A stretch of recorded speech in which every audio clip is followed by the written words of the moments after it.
Hello everyone, कैसे हैं आप सभी। स्वागत है आप सभी का आपके अपने यूट्यूब चैनल वीरे स्टडी पॉइंट पर।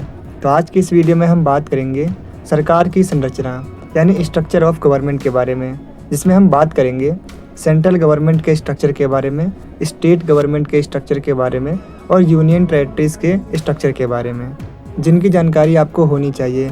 इस टॉपिक से आपके एग्ज़ाम में क्वेश्चन आते ही आते हैं। इसके साथ ही एक इंडियन होने के नाते भी आपको ये पता होना चाहिए कि भारत में कानून कैसे बनता है, सरकार किस तरह काम करती है, सरकार में कौन कौन शामिल होता है।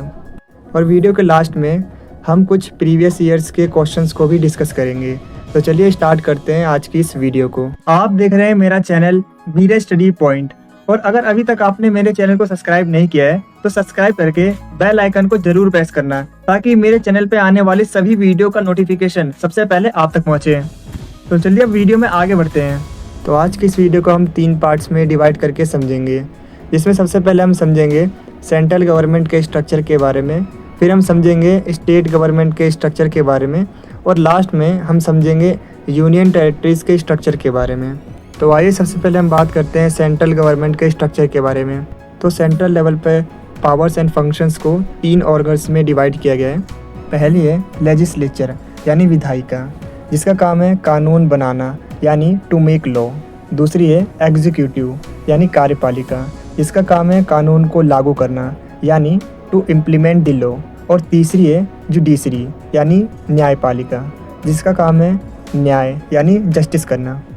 तो आइए अब हम सरकार के इन्हीं ऑर्गन्स को और डिटेल में जानते हैं। तो सबसे पहले हम बात करते हैं लेजिस्लेचर यानी विधायिका के बारे में। तो जैसा कि मैंने आपको बताया था कि लेजिस्लेचर यानी विधायिका का काम होता है कानून बनाना, कानून और संविधान में संशोधन करना, वित्त का प्रबंधन करना और जनता का प्रतिनिधित्व करना। यानी जब भी हमें किसी नए कानून या नियम की ज़रूरत होती है तो इसे लेजिस्लेचर यानी विधायिका ही बनाती है। और मैं आपको बता दूं कि भारत में सेंट्रल लेवल पर लेजिस्लेचर को संसद यानी पार्लियामेंट कहते हैं, और संसद यानी पार्लियामेंट के 3 अंग यानी 3 ऑर्गन्स और 2 सदन यानी 2 हाउसेज होते हैं। लोकसभा, राज्यसभा और प्रेसिडेंट यानी राष्ट्रपति, ये इंडियन पार्लियामेंट के 3 ऑर्गन्स हैं। लोकसभा और राज्यसभा इंडियन पार्लियामेंट के 2 सदन यानी हाउसेज हैं, और इसीलिए भारतीय संसद यानी इंडियन पार्लियामेंट को द्विसदनीय संसद यानी बाय कैमरियल पार्लियामेंट भी कहा जाता है। प्रेसिडेंट यानी राष्ट्रपति के बारे में आपको कुछ बातें याद रखनी है। पहली बात, प्रेसिडेंट संसद का तो सदस्य होता है लेकिन किसी सदन का सदस्य नहीं होता। दूसरी बात, प्रेसिडेंट लॉ मेकिंग प्रोसेस में सबसे इम्पोर्टेंट होता है, क्योंकि प्रेसिडेंट के सिग्नेचर के बाद ही कोई भी बिल कानून यानी लॉ बनता है।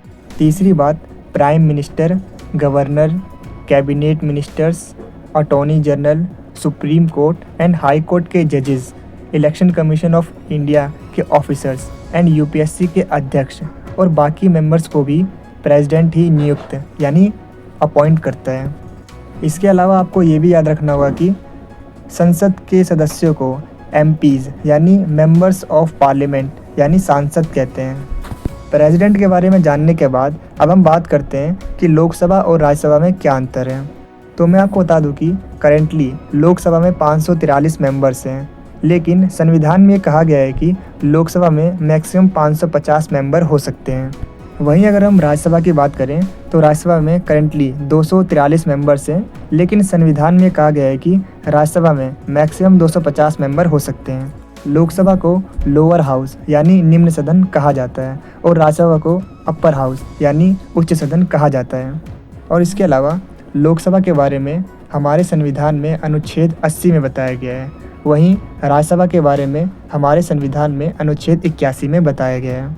लोकसभा अस्थायी सदन यानी टेम्पररी हाउस होता है, जिसका कार्यकाल यानी टेन्योर 5 साल का होता है। वहीं राज्यसभा एक स्थायी सदन यानी परमानेंट हाउस होता है, जिसका कार्यकाल यानी टेन्योर 6 साल का होता है। लेकिन राज्यसभा में हर 2 साल में 1/3 सदस्य रिटायर हो जाते हैं। लोकसभा के सदस्यों को जनता डायरेक्टली चुनती है, जो जनता को सेंट्रल में रिप्रेजेंट करते हैं। वहीं राज्यसभा के मेंबर्स को जनता डायरेक्टली नहीं चुनती, बल्कि राज्यसभा के मेंबर्स को एमएलएज वोट करके चुनते हैं। जो अपने स्टेट और सेंटर को रिप्रेजेंट करते हैं।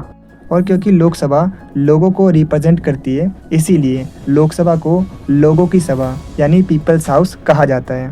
वहीं दूसरी ओर राज्यसभा राज्यों को रिप्रेजेंट करती है, इसीलिए राज्यसभा को राज्यों की सभा या हाउस ऑफ स्टेट्स या काउंसिल ऑफ स्टेट भी कहा जाता है। लोकसभा का मेंबर बनने के लिए मिनिमम एज 25 साल होनी चाहिए। वहीं राज्यसभा का मेंबर बनने के लिए मिनिमम एज 30 साल होनी चाहिए। लोकसभा का अध्यक्ष यानी प्रेसिडिंग ऑफिसर स्पीकर होता है। वहीं राज्यसभा का अध्यक्ष यानी प्रेसिडिंग ऑफिसर उपराष्ट्रपति यानी वाइस प्रेसिडेंट होता है, जिसे राज्यसभा का सभापति यानी चेयरमैन ऑफ राज्यसभा भी कहते हैं। अब हम बात करते हैं एग्जीक्यूटिव यानी कार्यपालिका के बारे में। तो जैसा कि मैंने आपको पहले भी बताया था कि एग्जीक्यूटिव यानी कार्यपालिका का काम होता है कानून और नीति को लागू करना, यानी to implement the law and policies, कानून का उल्लंघन करने वालों को न्याय के सामने पेश करना, शासन व्यवस्था को बनाए रखना। इसके अलावा मैं आपको बता दूं कि भारत में एग्जीक्यूटिव के 2 टाइप्स हैं, 2 प्रकार हैं। पहला है पॉलिटिकल एग्जीक्यूटिव यानी राजनीतिक कार्यपालिका, और दूसरा है परमानेंट एग्जीक्यूटिव यानी स्थायी कार्यपालिका। पॉलिटिकल एग्जीक्यूटिव में प्राइम मिनिस्टर यानी प्रधानमंत्री, प्रेसिडेंट यानी राष्ट्रपति, वाइस प्रेसिडेंट यानी उपराष्ट्रपति और सारे मिनिस्टर्स जैसे फाइनेंस मिनिस्टर, हेल्थ मिनिस्टर आदि होते हैं। पॉलिटिकल एग्जीक्यूटिव के मेंबर्स परमानेंट नहीं होते। अगर सरकार बदलती है तो मेंबर्स और उनकी पोजीशन भी चेंज हो जाती है। जबकि परमानेंट एग्जीक्यूटिव में पब्लिक सर्वेंट जैसे IAS, IPS, IFS, directors, revenue officer, tehsildar आदि होते हैं, जो रिटायरमेंट तक चेंज नहीं होते क्योंकि ये परमानेंट होते हैं। अगर आपको ये वीडियो अच्छी लग रही है तो आप इसे लाइक, शेयर और कमेंट जरूर करें, क्योंकि जब आप लाइक करते हो तो हमें मोटिवेशन मिलता है ऐसी और बहुत सी वीडियोस बनाने के लिए। और जब आप वीडियो को शेयर करते हो तो जैसा कि आपको पता ही होगा, नॉलेज बांटने से बढ़ती है। और जब आप हमारी वीडियो पर कमेंट करते हो तो हमें ये पता चलता है कि हम अपनी वीडियो में और क्या इम्प्रूव कर सकते हैं। और मैं आपको बता दूं कि 5 मिनट की वीडियो को बनाने में काफ़ी मेहनत और 1 से 2 घंटे का समय लगता है। तो आप हमारी वीडियो को लाइक, शेयर और कमेंट जरूर करें, ताकि हम आपके लिए ऐसी ही और वीडियोस को ला सकें। और कमेंट में ये जरूर बताना कि आपको नेक्स्ट वीडियो किस टॉपिक पर चाहिए। अब हम बात करते हैं जुडिशरी यानी न्यायपालिका के बारे में। तो जैसा कि मैंने आपको पहले भी बताया था कि जुडिशरी यानी न्यायपालिका का काम होता है संविधान की रक्षा करना, लोगों के मौलिक अधिकारों की रक्षा करना, न्याय देना। कोर्ट ये देखती है कि सभी कानून संविधान के अनुसार है या नहीं, और विधायिका और कार्यपालिका के बीच विवादों का निपटारा करती है। और अगर कोई कानून संविधान या लोगों के मौलिक अधिकारों के खिलाफ है तो उस कानून को रद्द करती है। जुडिशरी यानी न्यायपालिका के 3 अंग होते हैं। सुप्रीम कोर्ट जिसे सर्वोच्च न्यायालय और उच्चतम न्यायालय भी कहते हैं, हाई कोर्ट्स यानी उच्च न्यायपालिका, डिस्ट्रिक्ट कोर्ट्स जिसे जिला न्यायपालिका और अधीनस्थ न्यायपालिका भी कहते हैं। अभी हमने सेंट्रल गवर्नमेंट के स्ट्रक्चर को समझा, अब हम समझेंगे स्टेट गवर्नमेंट के स्ट्रक्चर को। स्टेट गवर्नमेंट का स्ट्रक्चर भी सेंट्रल गवर्नमेंट की तरह ही होता है, लेकिन इसमें कुछ चीज़ अलग है। जैसे सेंट्रल में जो विधायिका यानी लेजिस्लेटिव है उसे संसद यानी पार्लियामेंट कहते हैं। ठीक वैसे ही स्टेट में जो विधायिका यानी लेजिस्लेटिव है उसे विधानमंडल कहते हैं। इसके अलावा जैसे सेंट्रल में संसद के 2 सदन यानी हाउसेज हैं, अपर हाउस यानी राज्यसभा और लोअर हाउस यानी लोकसभा, वैसे ही स्टेट में भी विधानमंडल के 2 सदन हैं, अपर हाउस यानी विधान परिषद और लोअर हाउस यानी विधानसभा।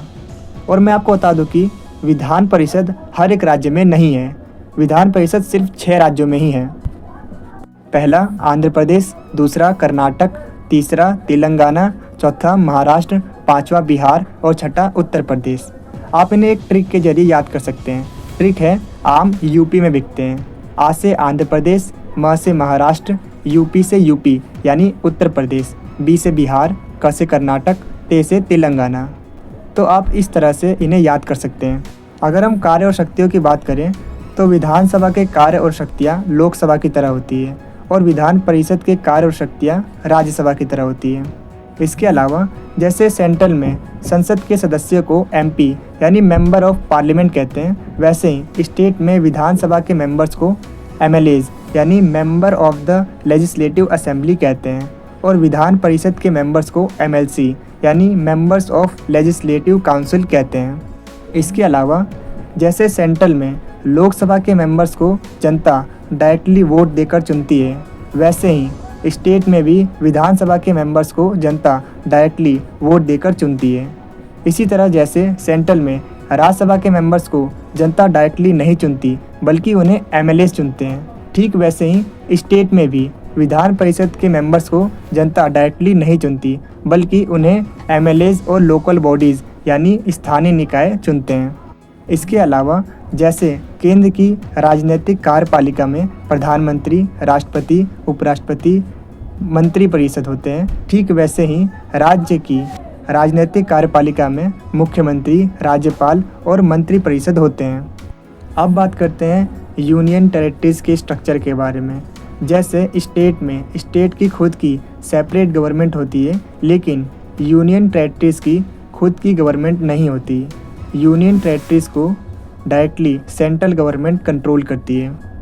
अगर आपको इस वीडियो के प्रॉपर आंसर वाले नोट्स चाहिए तो नोट्स का लिंक मैंने डिस्क्रिप्शन में डाल रखा है, आप वहां से नोट्स को डाउनलोड कर सकते हैं। नोट्स आपको हिंदी और इंग्लिश दोनों मीडियम में मिल जाएंगे। अगर आपको ये वीडियो अच्छी लग रही है तो आप इसे लाइक, शेयर और कमेंट जरूर करें, क्योंकि जब आप लाइक करते हो तो हमें मोटिवेशन मिलता है ऐसी और बहुत सी वीडियोस बनाने के लिए। और जब आप वीडियो को शेयर करते हो तो जैसा कि आपको पता ही होगा, नॉलेज बांटने से बढ़ती है।